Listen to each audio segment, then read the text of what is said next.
projeto para nos resgatar foi deteriorado, meu amigo, pelo pecado e a morte.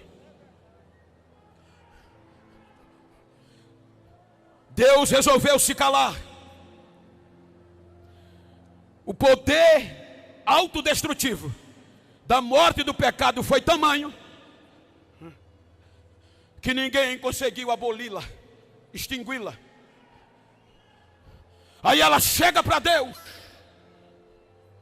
com o álibi do pecado e diz: acabou. Ninguém conseguiu. Não vai ter mais adoração. E eu exijo a eliminação definitiva deles. Apocalipse capítulo 5. Ele diz que houve um julgamento. E no decorrer do julgamento,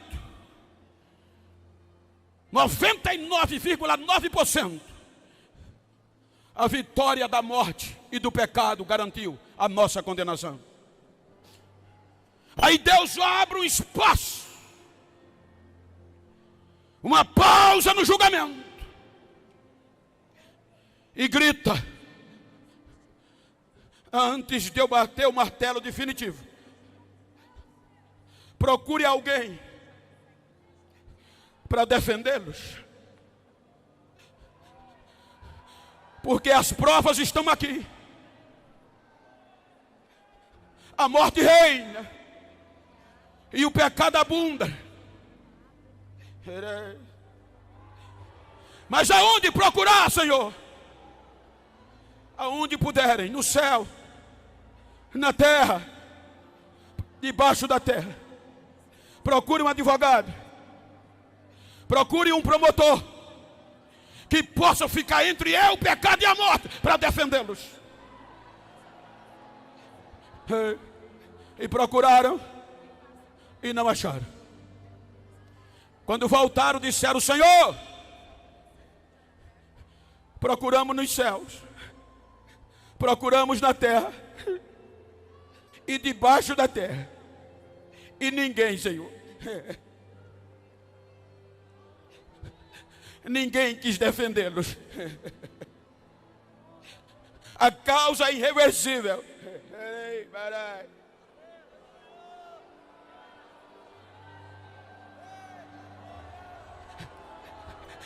Não tem como vencermos.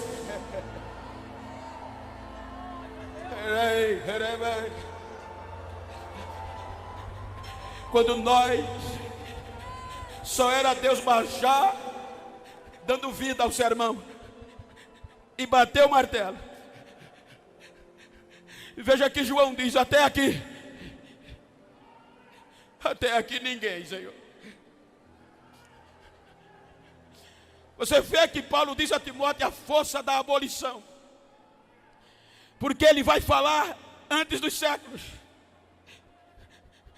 Ele diz, me permita recapitular, só para dar vida ao culto. Ele diz que o pecado veio por Adão, e Adão não conseguiu vencer, porque a morte veio. Eu fiz um estudo recentemente, e a morte é a punição pelo pecado. Se qualquer um de nós morrermos aqui hoje, a morte vai agir. Desde Adão foi assim. Uma hora depois que morreu, vem a primeira fase, a decomposição. Atua em 3 fases. Primeira, para a corrente sanguínea. Segundo, esfria o corpo. Terceiro, palidece o corpo, torna branco, sem calor, frio e pálido.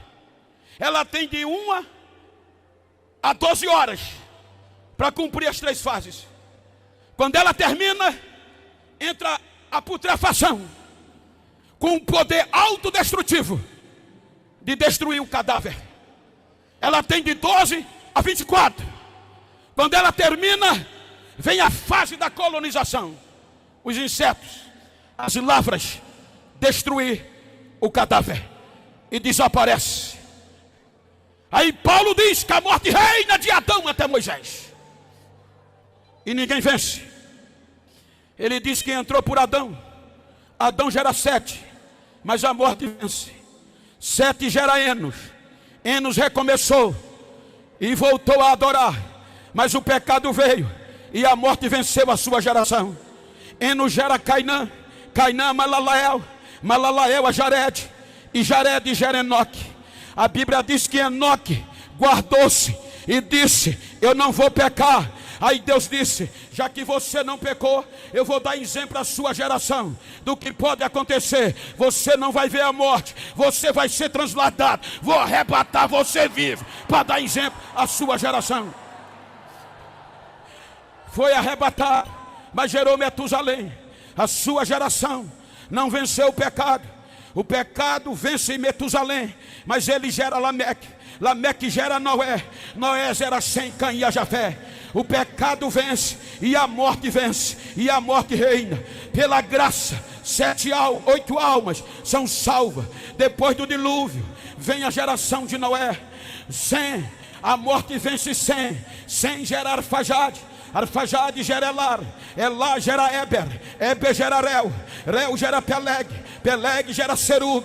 Serug gera Naó. Naó gera Terá. E Terá gera Abraão. Aí Deus diz: agora eu vou criar um projeto espiritual. Abraão, amigo de Deus, o pai da fé, mas o pecado venceu e a morte reinou. Abraão gera Isaac. Isaac gera Jacó. A morte vence e a morte reina. Jacó gera 12 filhos: Rúben, Simeão, Levi, Judá, Zebulon, Gade, Assé, Naftali, Isacar, José e a Benjamim. O pecado vem e a morte reina. Aí Deus pega a geração de Judá. Judá gera Perez. Perez gera Esrom. Esrom gera Arão. Arão é Aminadab. Aminadab é Naasson. A Naasson gera Salmão. Salmão gera Boaz. Boaz gera Obed. Obed gera Jessé. E Jessé gera Davi. Aí Deus diz: achei, achei, achei, achei, achei, achei, achei.